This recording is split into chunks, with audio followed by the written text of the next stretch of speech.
화평하게 하는 자라고 하는 제목으로 말씀을 나누겠습니다. 여러분들 아실런지 모르겠지만 오늘이 우리 이 하나님의 성품 마지막 날이에요. 마지막 시간이에요. 책. 그래서 이제 오늘 이 화해거든요. 화해를 마지막으로 이 하나님의 성품은 잠시 중단을 하고 끝을 맺고, 그리고 이제 뭘 할 거냐? 이제 금요일 날 로마서를 첫 시작을 했어요. 그래서 금요일이랑 주일 날 계속 연달아서 로마서를 진행을 할 예정입니다. 그래서 금요일과 주일이 계속 연결되기 때문에 금요일에 나오시라는 말이에요. 아직 한 번도 안 나왔다, 손들지 마시고 꼭 오시기 바랍니다. 아시겠죠? 3년째가 되는데 한 번도 안 나왔다, 나오셔야 돼요. 이제 나오실 때가 됐어요. 그래서 다음 시간부터는 아마 로마서를 계속 진행을 할 예정입니다. 오늘 이제 하나님의 성품 마지막 시간이라고도 볼 수 있겠죠. 우리는 6월 한 달 동안 용서라고 하는 큰 주제 안에서 이제 계속 이야기를 나누고 있고, 오늘은 마지막으로 화해입니다. 그런데 이 화해라고 하는 단어와 화평이라고 하는 게 맞닿아 있어요. 그래서 특별히 화해를 이야기하면서 화평하게 하는 자라고 하는 이 타이틀을 가지고 이야기하는 것도 크게 주제를 벗어나지 않는 것이라고 생각이 되어서 오늘 말씀을 가지고 왔습니다. 마태복음 5장은 우리가 잘 아는 것처럼 산상수훈의 시작이에요. 마태복음 5장부터 7장까지 예수님께서 산에서 제자들에게 하신 말씀을 산상수훈이다라고 이야기를 하거든요. 이 산상수훈의 1차 대상자들은 제자들이에요.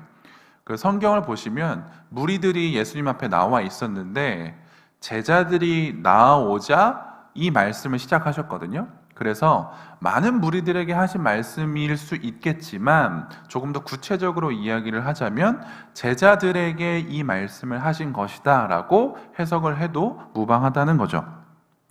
자, 제자들이 누구입니까? 제자들이 예수님을 따르는 자들이겠죠.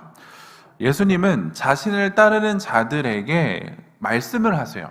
그런데 이 말씀을 시작하면서, 산상수훈의 말씀을 시작하면서 그 5장 첫 머리가 뭐로 시작하냐면 8가지 복에 대해서 이야기를 해요. 이것은 우리는 팔복이라고 부르죠. 마태복음 4장을 보면 예수님은 제자들을 불러 모으시거든요. 마태, 마가, 누가 이렇게 쭉 불러 모으세요. 그리고 그 이후에 성경은 뭐라고 기록을 하냐면 예수님께서 제자들과 함께 온 갈릴리를 두루 다니시면서 무엇을 선포하셨냐고 이야기가 나오면 천국 복음을 선포하셨다라고 4장의 이야기가 나와요.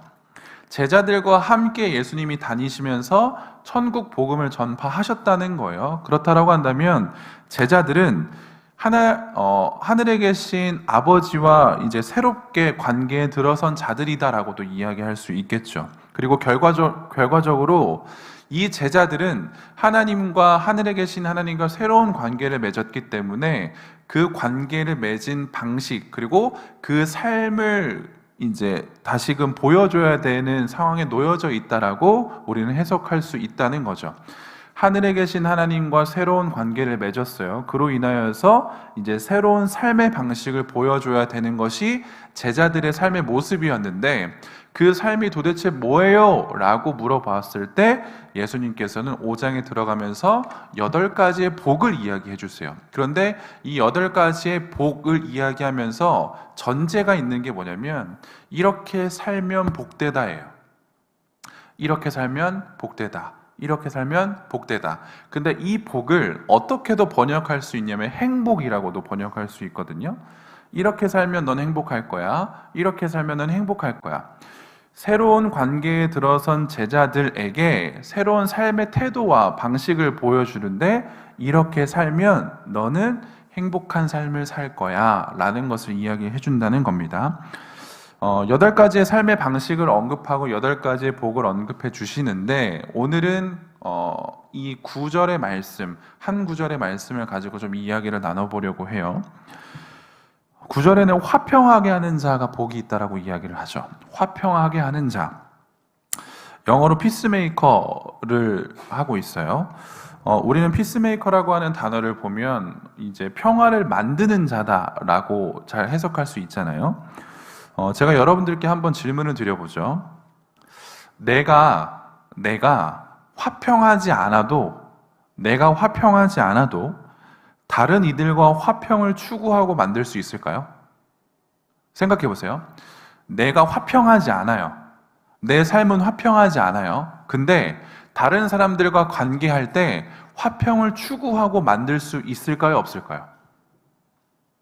어떻게 생각해요? 있다, 손. 좀 갈리는 것 같네요. 있다. 안 갈리네? 뭐 생각이 없구나. 자, 없다. 없다가 좀 더 많네요. 근데 이제 거의 대부분의 사람들은 있다라고 생각할 수 있어요. 왜냐하면 이렇게 한번 이야기를 해볼게요. 뭐 같은 맥락이라고는 뭐 볼 수는 없겠지만 한번 이것도 한번 생각해 보세요. 저는 수학 전공자가 아니에요. 근데 제가 수학을 가르칠 수 있을까요? 없을까요? 있죠. 저 이준이한테 수학 가르칠 수 있어요. 1, 2, 3, 4, 5 가르치고 1 더하기 1은 2다, 2 더하기 2는 4다 가르칠 수 있죠. 제가 영어를 전공하지 않아도 영어를 가르칠 수는 있죠. 근데 그 한계가 있죠. 그렇죠? 정말로 전공한 사람들과 같이 깊이 있는 배움을 가르칠 수는 없어요. 내용들은. 그렇죠? 고작 제가 가르치는 것은 1, 2, 3, 4, 5, 1 더하기 1은 2, 이 정도만 가르칠 수 있다는 거죠. 이거를 그대로 대입을 해보자면 내가 화평하지 않아도 화평을 추구할 수 있고 만들 수는 있어요. 제가 예를 들어서 화평한 자가 아니에요. 그런데 저는 청년부를 담당하는 목사로서 화평을 추구하고 만들어갈 수는 있겠죠. 여러분들에게 화평이 무엇이다, 이렇게 만들어가는 거야 라고 이야기를 하면서 여러분들을 독려하면서 나는 화평하지 않지만 여러분들에게 화평을 요구할 수 있다고요.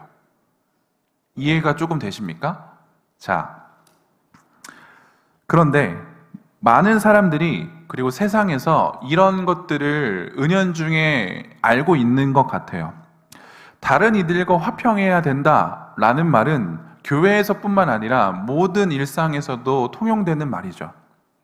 여러분들이 거한 그곳에서 누군가와 공동체를 이루며 살아갈 텐데 그들과 화평해야 된다. 이건 너무 당연한 이야기잖아요. 그래서 사람들은 공동체를 이루며 살아가기 때문에 화평을 도모하기 위해서 애를 써요. 그래서 때로는 헌신이 강요되기도 해요. 그리고 때로는 인내가 강요되기도 하고 때로는 용납이라는 게 강요되기도 해요.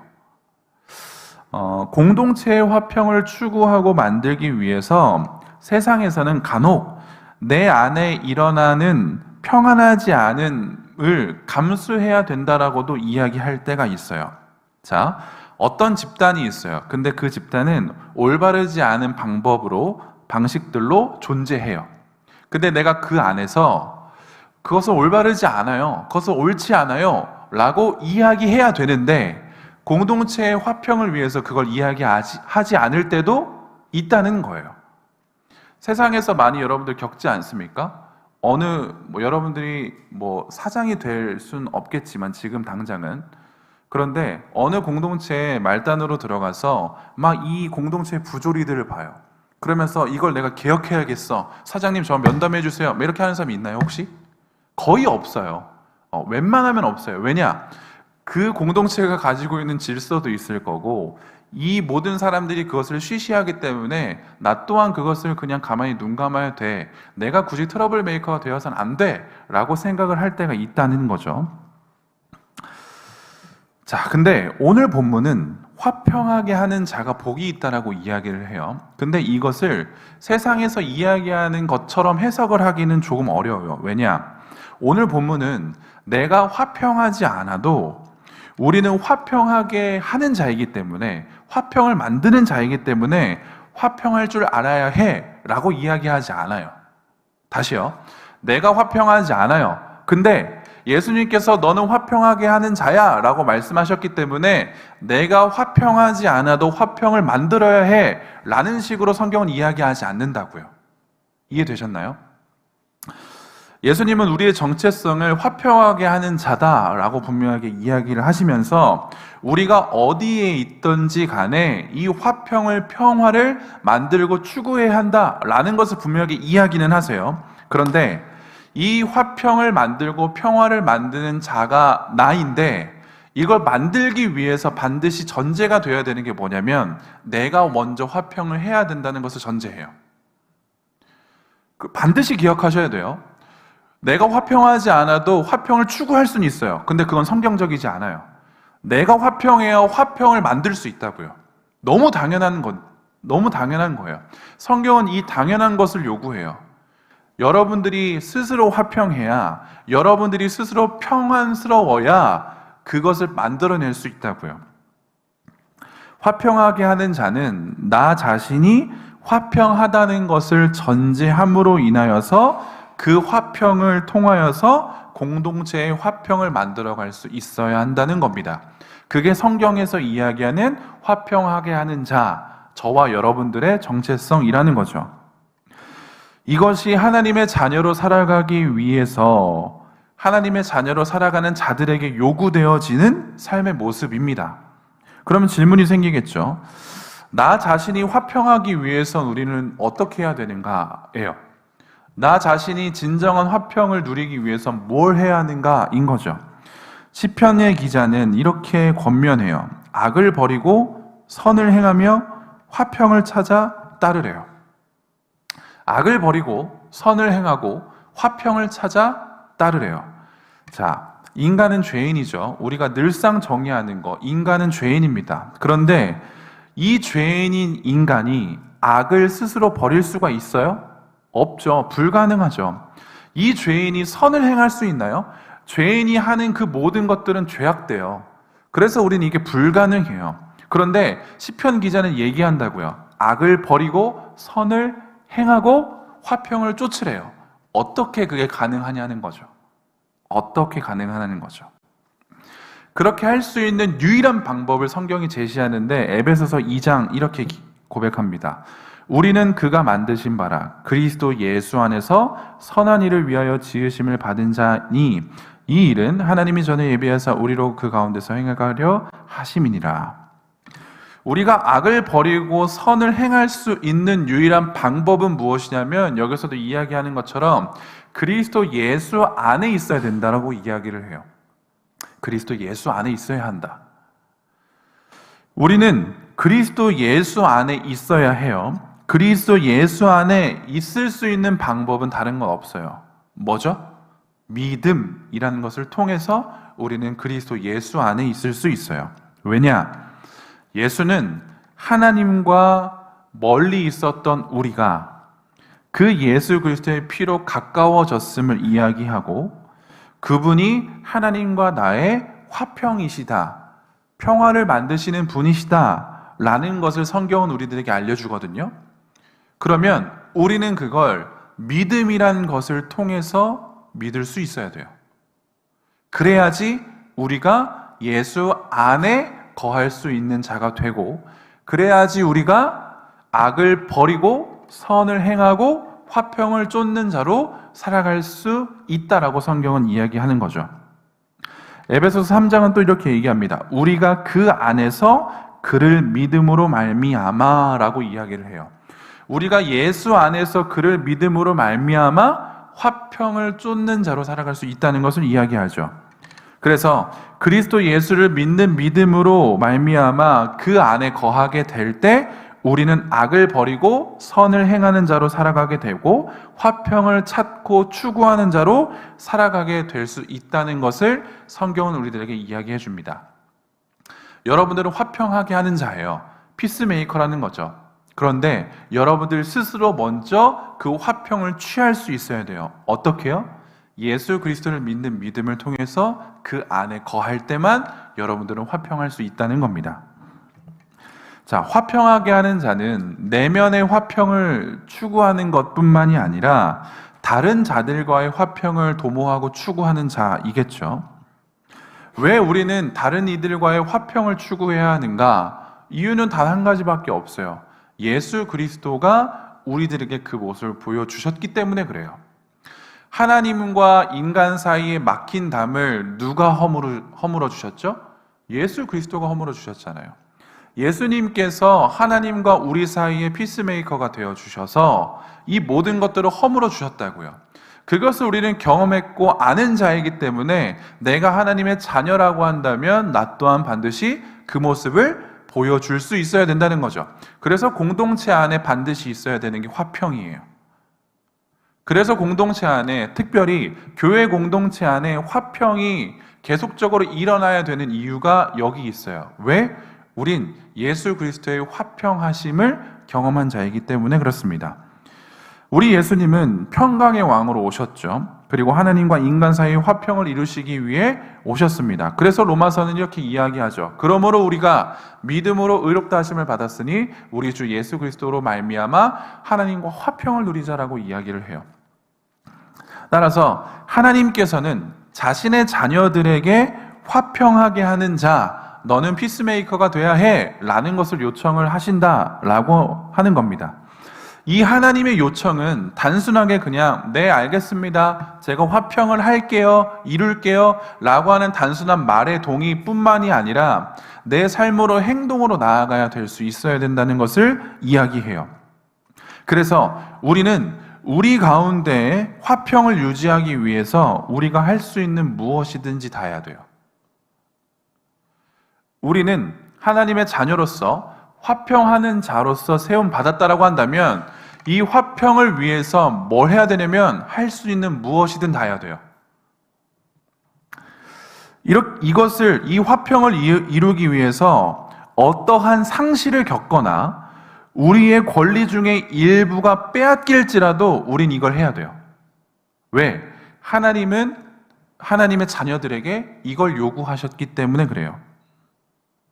그래서 칼빈이라고 하는 사람은 이야기하죠. 어떤 이가 잘못된 일을 저지를 때 우리는 그 일에 저항해야 된대요. 무고한 사람들이 고통당할 때 우리는 할 수 있는 만큼 그들을 지원하면서 도움과 구제를 제공해야 된다.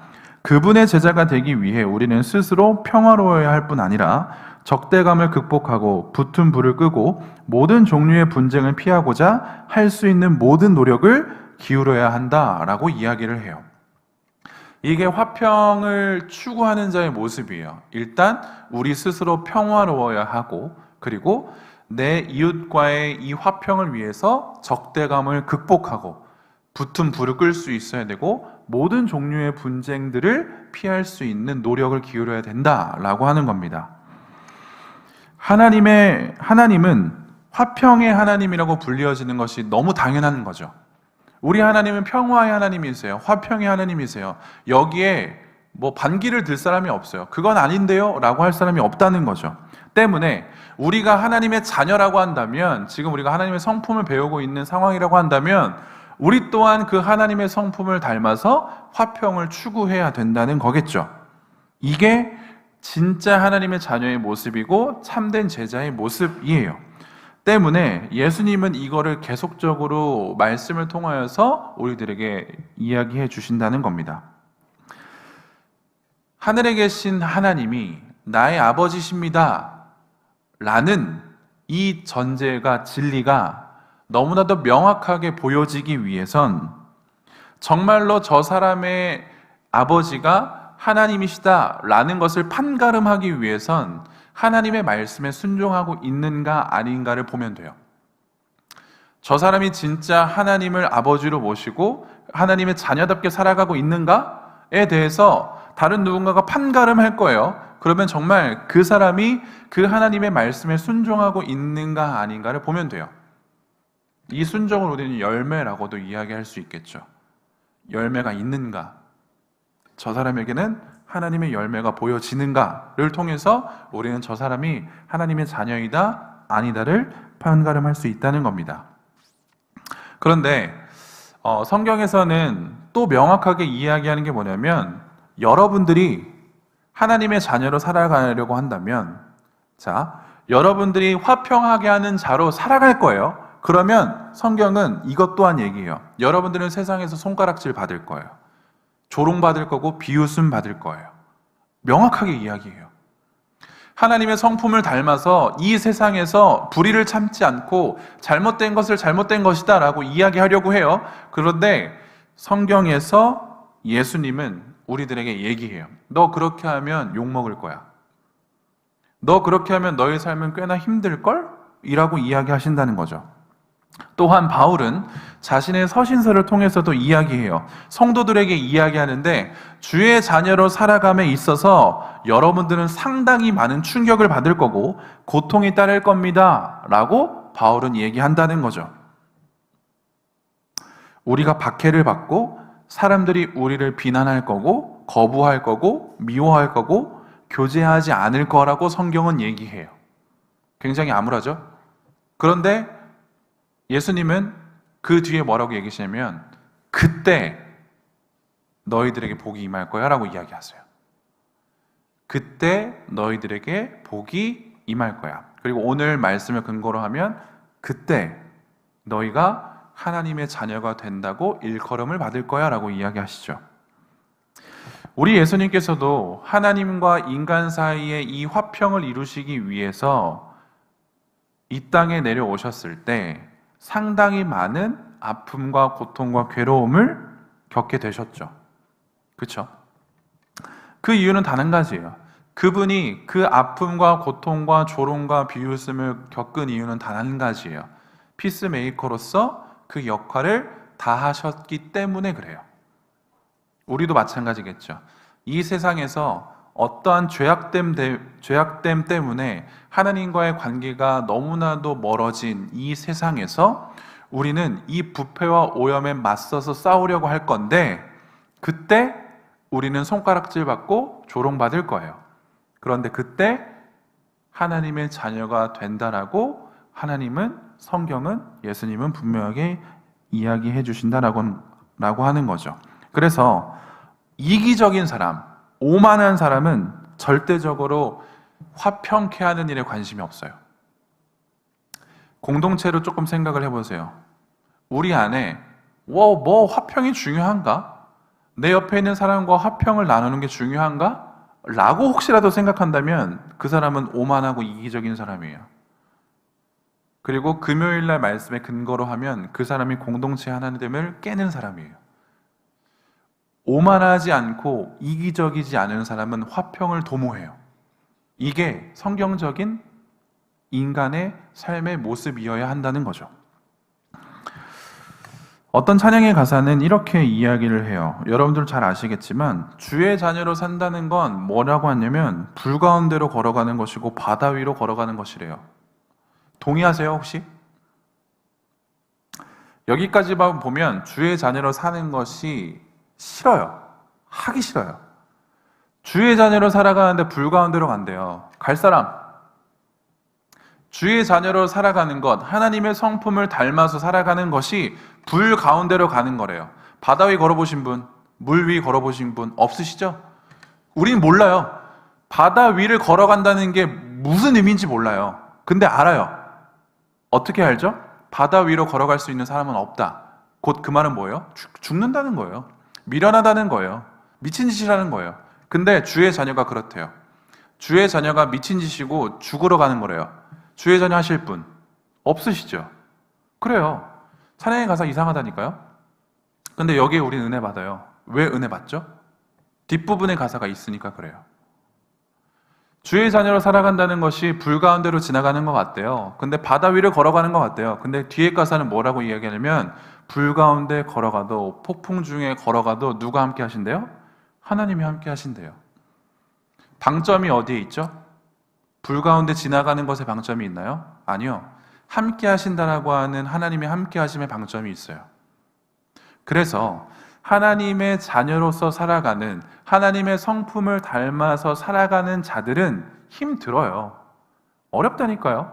그런데 세상에서 이야기하는 화평케 하는 자와 너무 다른 부분은 뭐냐면 그 삶 가운데 누가 함께 하신다고요? 하나님이 함께 하신다고요. 그게 가장 큰 차이예요. 주의 자녀들에게는 언제나 항상 하나님의 함께 하심이 있어요. 그렇기 때문에 내 삶에서 보여지고 경험되어지는 상황과 어려움, 고난, 고통 가운데에서도 우리는 무너지지 않을 수 있는 이유가 여기 있다는 거죠. 무너지지 않고 계속적으로 끊임없이 주의 자녀로 살아가기로 작정하는 삶의 태도가 여기 있는 거예요. 왜요? 하나님께서 우리와 함께 하신다라고 하는 그 약속 때문에 그래요. 여러분들이 잘 알고 있는 성경 인물 요셉, 제가 많이 인용하는 요셉, 억울한 누명을 쓰고 절망 가득한 감옥에 있었어요. 근데 성경은 그의 인생을 뭐라고 묘사하죠? 형통하였더라고 묘사해요. 절망 가운데 지옥에 있다고요. 절망 가운데 정말로 사방이 막힌 것 같은 그 감옥 가운데 있다고요. 그게 뭐 형통입니까? 라고 이야기하는데 성경은 반대로 얘기해요. 그게 형통이래요. 왜 그렇죠? 지옥에 있는 게, 감옥에 있는 게 형통이 아니라니까요. 그 속에서 누구와 함께 하기 때문에 형통이래요? 하나님과 함께 하기 때문에 형통이래요. 그게 하나님의 자녀로 살아가는 이 세상에서의 삶의 태도예요. 여러분들이 어디에서 누군가와 함께 하는 것이 가장 중요하다고요. 여러분들이 지금 삶의 터전에서 굉장히 어렵고 힘든 상황 가운데 처해 있을지라도 그 상황 가운데에서 하나님이 함께 계시다면 성경은 분명하게 여러분들을 이렇게 정의할 거예요. 여러분들은 형통한 삶이다 라고요. 그걸 우리는 바라보는 거예요. 상반기 동안 우리는 하나님의 성품을 배웠죠. 약 22주 정도 했더라고요. 큰 타이틀로 보자면 거룩에 대해서 배웠어요. 선하심에 대해서 배웠어요. 신실하심, 사랑, 의로우심, 용서, 그리고 오늘 화해, 화평에 대해서 배웠어요. 이것들이 다 하나님의 비밀이거든요. 감추어진 비밀이거든요. 근데 우리들에게는 열려 있죠. 하나님의 비밀을 아는 자, 하나님의 비밀을 맡은 자, 복음을 아는 자에게 요구되어지는 것이 뭐냐면 충성이에요. 충성. 우린 이걸 알았다고요. 여러분들이 만약에 이걸 몰랐으면 그냥 살아도 돼요. 여러분들이 만약에 화평을 안 배웠다면, 여러분들이 용서를 안 배웠다면, 여러분들이 사랑을 안 배웠다면, 거룩을 안 배웠다면 그냥 그렇게 살아도 돼요. 괜찮아요. 근데 배웠죠? 이게 문제예요. 배우면 그걸 해야 되거든요. 안 하면 정말 큰 어려움이 찾아올 거예요. 하나님 분명히 말씀하세요. 차라리 안 배우는 게 낫었겠다라고 여러분들 생각하실런지도 몰라요. 근데 여러분들 배웠잖아요. 그럼 이렇게 살아가셔야 돼요. 하나님의 자녀로 살아가셔야 돼요. 이 문제를 여러분들 해결하셔야 됩니다. 충성이 요구되어집니다. 이 충성으로 살아가는 저와 여러분들이 되기를 원합니다. 주의 자녀로 살아간다는 거 매우 어려운 거예요. 하나님의 자녀로, 하나님의 성품으로 살아간다는 거 매우 어려운 겁니다. 그런데 여러분들 그렇게 살아가셔야 해요. 왜? 하나님이 그 가운데 함께 하신대요. 그 함께 하심을 믿고 여러분들의 삶에서 하나님의 자녀로서 살아가기로 작정하고 결단하는 여러분들이 되면 좋겠습니다.